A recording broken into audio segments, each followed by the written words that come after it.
ఈ ప్రాంతం నుంచి తీసుకున్న కథ ఆధారంగా తండేల్ సినిమాను తెరకెక్కించామని ప్రజలు ఎంతగానో ఆదరించారని నిర్మాత అల్లు అరవింద్ అన్నారు. శ్రీకాకుళం ప్రజలకు రుణపడి ఉంటానని అన్నారు. శ్రీకాకుళం కోసం తెలుసుకుందామని ఆలోచన వచ్చినప్పుడు కోడిరామ్మూర్తి గొప్పతనం గురించి చదివానని, ఈ ప్రాంతంలో పుట్టి ఎన్నో ఛాలెంజ్లు చేసి శ్రీకాకుళానికి పేరు ప్రతిష్టలు తీసుకువచ్చారని అన్నారు. ఆయన కథ ఆధారంగా వెబ్ సిరీస్ కానీ సినిమా కానీ తీసే ఆలోచనలో ఉన్నామని, రోడ్డుపై 2 కార్లు ఆపగలిగిన కోడిరామ్మూర్తి శాఖాహారి కావడం, ఓ శాఖాహారి ఇంత గొప్ప యోధుడిగా ఎదగడం అనేది స్ఫూర్తినిచ్చిందన్నారు.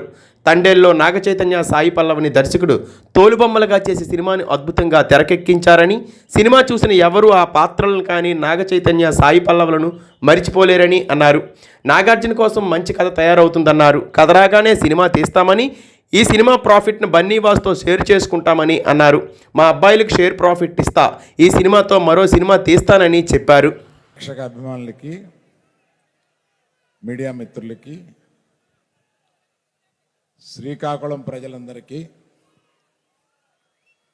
ఈ ఫంక్షన్కి విచ్చేసిన మీ అందరికీ నా నమస్కారాలు.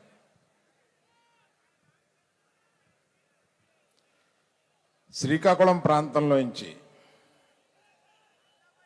ఒక కథ తీసుకొని ఆ కథ ఆధారంగా మేము ఒక సినిమా తీసి అది ఒక పెద్ద సినిమాగా మారి మేము దీన్ని ఆదరించిన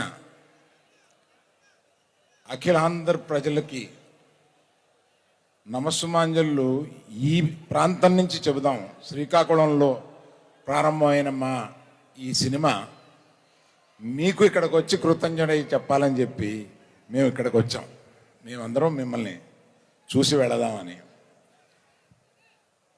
మంది ఇక్కడ కోడి రామ్మూర్తి గారి స్టేడియంలోంచి మనం ఈ ఫంక్షన్ చేసుకుంటున్నాం. వారి గొప్పతనం మొత్తం ఇండియా అంతా తెలుసు, కానీ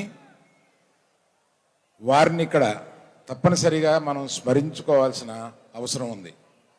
ఎందువలనంటే ఈ ప్రాంతంలో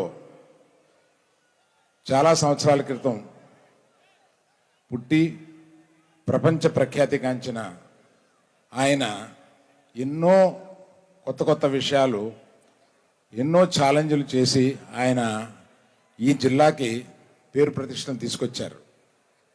నాకు ఆయన చరిత్ర చదివినప్పుడు ఇది ఒక వెబ్ సిరీస్గా తీయాలని చెప్పి కొంత స్టడీ చేశామండి.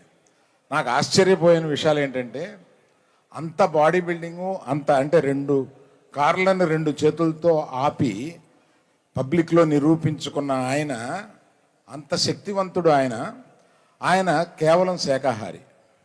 అది ఒక పెద్ద మెసేజ్ అన్నమాట.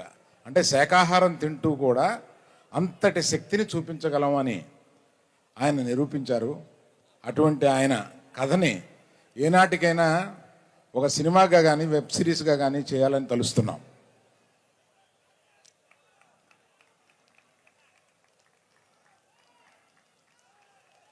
థ్యాంక్ యూ అండి. తర్వాత ఈ సినిమాలో అత్యద్భుతంగా నటించిన నాగచైతన్య గారికి, మీరన్న లేడీ సూపర్ స్టార్ సాయి పల్లవికి, వాళ్ళిద్దరినీ బొమ్మలాట ఆడించినట్టు ఆడించిన మా డైరెక్టర్ చందు మొండేటి గారికి. చందు మొండేటి గారు అలా తెలియనట్టుగా అమాయకత్వంగా అలాగా ఉంటారు, కానీ ఆయన కలంలోంచి వచ్చే ప్రతి అక్షరం, ఆయన మేధస్సులోంచి వచ్చే ప్రతి షాటు మనల్ని ఇవాళ ఉర్రు తొలగిస్తుంది. అటువంటి మేధస్సు కలిగిన ఆయన చాలా సైలెంట్గా, ఏమీ తెలియని అమాయకత్వంగా ఆయన కూర్చుని ఉంటారు. ఆయనకి ఈ స్టేజ్ పూర్వకంగా నేను సరదా కృతజ్ఞతలు చెప్పుకుంటున్నానండి. Thank you sir, thank you very much. ఇలాగా ఇక్కడికి రాని వాళ్ళు, మ్యూజిక్ డైరెక్టర్ దేవి ప్రసాద్ గారు, ఎడిటర్ నవీన్ నూలి గారు, మా శ్యామ్ దత్ గారు కెమెరామ్యాన్ గారు, వీళ్ళందరూ ఉన్నారు. వాళ్ళందరికీ కృతజ్ఞతలు చెప్తాను.